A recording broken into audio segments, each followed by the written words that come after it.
Happy women's day મિત્રો। આજે 8 March એટલે કે વિશ્વ મહિલા દિવસ છે મિત્રો। ત્યારે મને આજે મહિલાઓ પ્રત્યે માન સન્માન છે મિત્રો। મહિલાઓને સમાનતા મળે, સન્માન મળે અને સમાન અધિકાર મળે એટલા માટે આપણે હર હંમેશા પ્રયત્ન કરવા જોઈએ। એવું નહીં કે 8 માર્ચના દિવસ પૂરતું જ આપણે મહિલાઓને માન આપવું જોઈએ, સન્માન આપવું જોઈએ, એવું નહીં મિત્રો। ભારત દેશ એ સંસ્કૃતિનો દેશ છે અને ભારત દેશમાં મહિલાઓને પ્રાચીન કાળથી જ ખૂબ જ માન સન્માન આપવામાં આવ્યું છે। આપણી સંસ્કૃતમાં કહેવામાં આવ્યું છે કે યત્ર નાર્યસ્તુ પૂજન્તે રમન્તે તત્ર દેવતા, યત્ર નાર્યસ્તુ ન પૂજન્તે રમન્તે તત્ર ન દેવતા। જે ઘરમાં નારીનું સન્માન કરવામાં આવે છે એ ઘર સ્વર્ગ બની જાય છે અને જે ઘરમાં નારીનું સન્માન કરવામાં આવતું નથી એ ઘર નર્ક બની જાય છે। નારી તું નારાયણી એટલે કે નારીને નારાયણી કહેવામાં આવી છે, દેવી શક્તિ કહેવામાં આવી છે મિત્રો। અને જે ઘરમાં દેવીનું માન હોય છે એ ઘર સ્વર્ગ બની જતું હોય છે।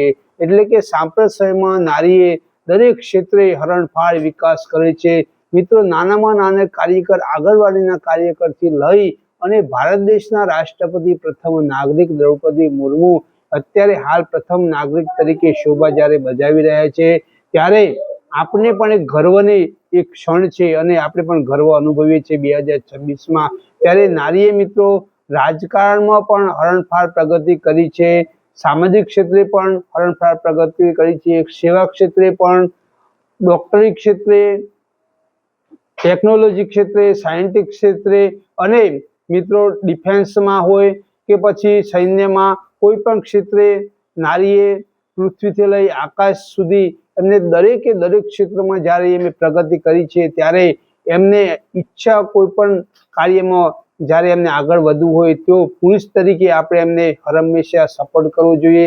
કારણ કે જો સુધી પુરુષ સપોર્ટ નહીં કરે ત્યાં સુધી તેઓ આગળ આવી શકશે નહીં। અને એટલે કે મિત્રો નારીનો જો અત્યાચાર થતો હોય તે આપણે પુરુષ તરીકે આપણે આગળ આવવું જોઈએ અને આપણે જે અસામાજિક તત્વો છે, અસામાજિક તત્વો જે જગ્યાએ નારીનો અત્યાચાર કરતા હોય, એનું શોષણ કરતા હોય, જે સંસ્થાઓમાં કે જે ઘરમાં હોય તો એ જગ્યાએ આપણે હંમેશા આગળ આવવું જોઈએ અને નારી શક્તિને આપણે સાથ અને સહકાર આપવો જોઈએ।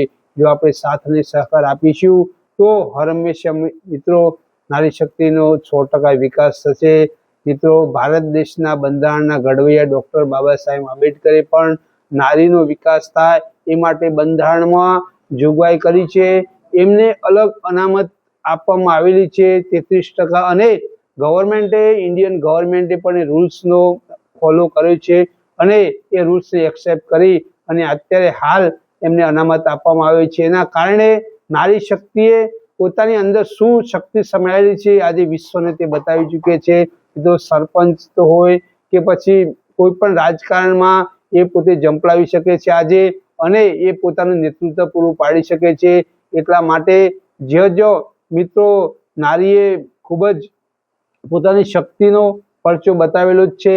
એ પછી આપણે પ્રાચીન કાળમાં સતયુગમાં જઈએ તો રાક્ષસો સામે પણ આપણી દેવી શક્તિઓએ જગદંબાથી લઈ અને તમામે તમામ દેવી જે શક્તિઓ છે 51 જે પીઠ છે, 51 પીઠમાં જે દેવી શક્તિઓ છે એ તમામે તમામ દેવી શક્તિઓએ અસુરો સામે રાક્ષસોનો વધ કરી અને નવી સૃષ્ટિનું સર્જન કર્યું છે અને એ સુખ આપણે આજે ભોગવી રહ્યા છે।